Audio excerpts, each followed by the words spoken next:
had been someone else before the war, before 23 years of service and 2 tours in Vietnam had changed him. Maybe he was cool and fun-loving, like some of the young soldiers I help now.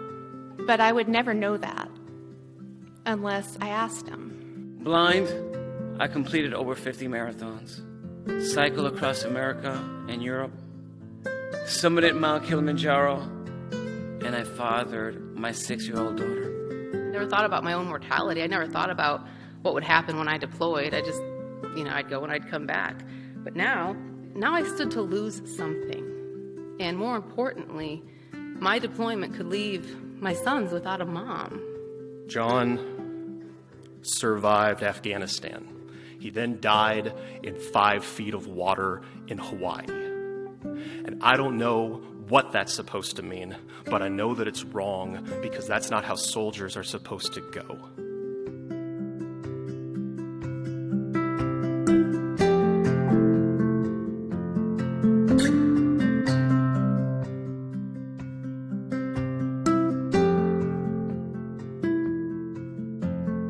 He enlisted in the Army in 1988, and throughout his 28-year career, he served with the 3rd Ranger Battalion, the 5th Corps Long Range Surveillance Company, the 101st Airborne Division, the 82nd Airborne Division, and the 7th Special Forces Group.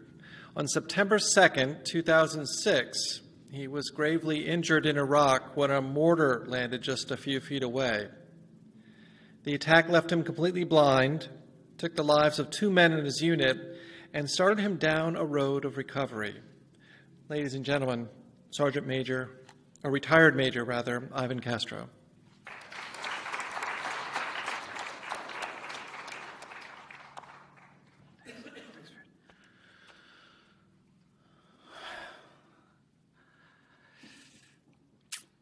Thank you, David. What David said is true.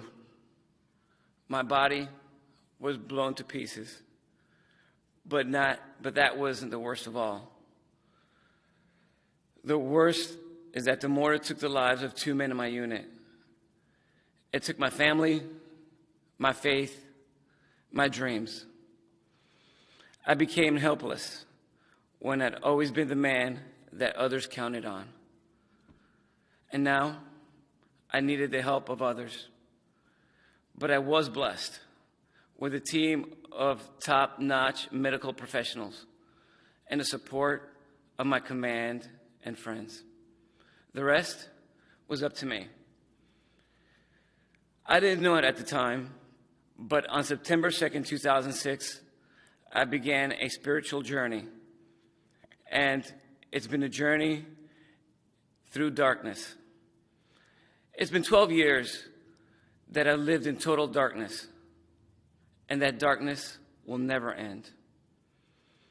The first time I realized this new journey had begun, I was in a hospital bed at Bethesda Naval Medical Center, feeling sorry for myself. And honestly, I was wishing that I was dead, reliving in my mind the horrors of the past and the fear of the future. I thought about my family, my friends, my unit, realizing that I was still a father, a son, a brother, a husband, and I still had men deployed. I still had bills to pay and grass to cut. I didn't know what to do or how I'd do it. But I had responsibilities, and I had life left to live. I had to do something. I had to move forward. So lying there, I started to set goals. I decided that I'd run the Marine Corps Marathon, and immediately I began to train right there in bed, and it felt good. It felt good for the first time since being injured. I focused on something other than what I had lost, and I felt thankful. I started to notice the things that I did have, what I could do, and I was grateful to have a team of people helping me out. I quit dwelling on my losses, and in 13 months after my injury, I did it. I ran the Marine Corps Marathon with the help of several guides. We crossed the finish line with a Boston qualifying time. And it was incredible. Not that I did it, but when I crossed the finish line, I was mobbed by reporters, and people came from all directions. Others were inspired by a blind runner. And I found that I was still a leader again. I was still the man that I was before being blinded. I could still serve others, lead others, help others. I continued to set goals. And with the help of many others, I reached them.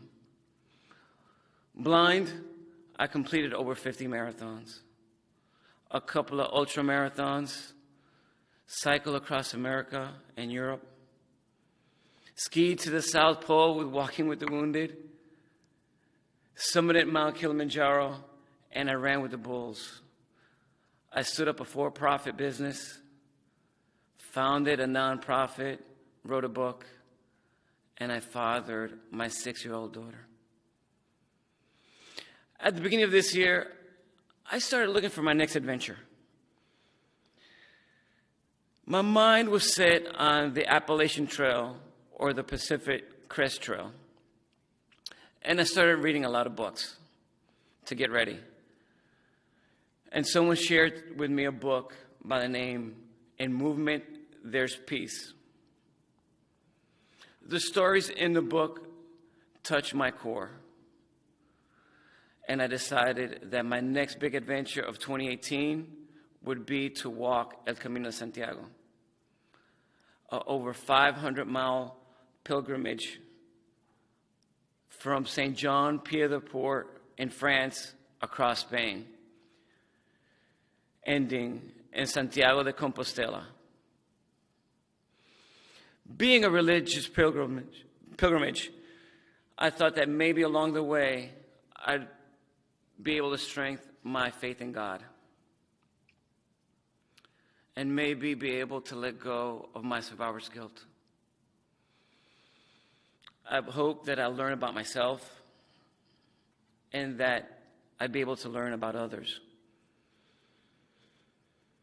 So early on the morning of May 28th, I set out from home with a trusted guide by my side. We started as a two-man team, each carrying over 40 pounds of gear and 10 years of emotional pain and beating rain slapping us in the face. And within our first hours of walking, we befriended other pilgrims. And in the company of others, our packs, our hearts, and our burdens felt lighter. By 2 weeks into the journey, our regular team of 2 grown to 12. And dinner reservations became challenging. By the end of 30 days of walking, we needed dinner reservations for about 20 people each night. Our team had grown daily, and it was awesome. As we took steps together each day, we shared stories, laughs, dreams, and tears. Each pilgrim I met walked for their own reasons. Elizabeth was healing a broken heart. Aaron sought reconciliation from a cheating wife. Moji dealt with the grief of the death of her daughter. Children, parents, and grandparents all walked to spend time together. Some people walked looking for changes in their lives. Some wandered aimlessly, not knowing what they would find. We each had our own reasons for walking, but we had one common goal: to move forward. The days were simple. We awoke, we tied our shoes, donned our packs, found our team, and we put one foot in front of the other, and then moved forward. We left the past behind, enjoyed the day walked, talked, and cared for each other. We did learn from each other so many things. I did learn how to start setting down the burden of survivor's guilt. Along the route, at its highest point, known as El Faro de la Cruz, I removed from my wrist the KIA bracelet that I had worn for the last 11 years. It bore the names of Justin Dries and Ralph Porras. I've worn it out and replaced it twice. I worn it reminded me to be grateful to be alive. Removing it marked an important moment in my life of letting Ralph and Justin go, of deciding to accept where I am right now and move forward. This is my life, blind. There is frustration, anger, sadness, and I'm not the man I thought I'd be. But here I am, and I must start from where I am and move along. Physically moving forward, we helped each other. At times, we each led, we followed, we inspired each other, and found inspiration. When we reached the end of our pilgrimage, my burdens did feel less. My friends were more. My faith in God was strengthened. And it was incredible emotionally. Another accomplishment physically. An inspiration to many, I had been told. The blind man who walked over 500 miles and then went on to run with the bulls in Pamplona. But then I came home to the same old rut, the daily routines, which are actually my hardest times. And I realized that my journey did not begin nor end in Spain. It's a continuous story, the story of a simple man who wants to be kind and help others, but now finds it hard to even take care of himself. I'm not exactly sure of why I have been blinded or why I'm able to push beyond it, but I can tell you that I need a lot of help to accomplish daily tasks, more or less to tackle these great feats. I don't do it alone. My journey through blindness has left me with an even deeper need to reach out to others, as others have reached out to me, to share what I've been through and what I still hope to achieve. And there is a common thing that binds us together. No matter what struggles we've had to overcome despair, even one solitary time is something that every human inspires to be brave, even under the most mundane of circumstances, is something we may all achieve. No matter how trivial a challenge, overcoming it makes every one of us an achiever. And these things touch every soul. So I continue to achieve and move forward, for it is in forward motion that I'm able to appreciate today and look forward to better tomorrows. I leave you with this final thought.